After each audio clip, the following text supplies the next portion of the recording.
Papakita ko naman kung paano gupitin yung printouts natin, kung paano sundin yung mga markings dun sa docu-slice. Ayan, so ito yung page 1. Ito yung page 1 natin. So dito yung right side, tsaka yung baba yung merong scissors. So yun yung gugupitin natin.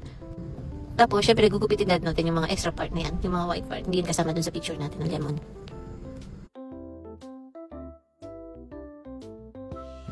Tapos, ito naman yung page 2 natin. Yung may scissors marking is yung right side and yung ilalim, kaya yun yung ginupit natin. Tapos, syempre, gugupitin natin yung mga extra parts. Tapos, itong kabilang side, yung kaliwa, leave as is lang, doon natin i-overlap later yung isang page.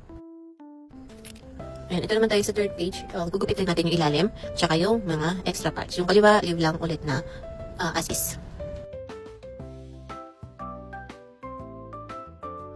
For the fourth page, gugupitin natin yung kanan na mayroon scissors marking, tapos leave lang natin yung sa taas. Then, cut lang din yung mga extra paper.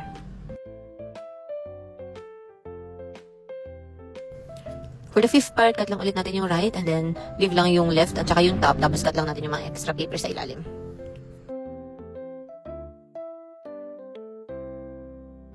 For page 6, ayan, pareho natin i-leave yung kaliwang part at saka yung taas na part. Ikakat lang natin yung extra paper. Yan, ganito na siya kapag pinagsama-sama natin yung mga page. Pag inassemble na natin siya, ayan yung magiging mukha ni lemon. Tapos syempre, huwag natin kakalimutan gumawa ng back. Ayan, tinanggalan ko lang ng mukha yung para sa backside ng lemon natin.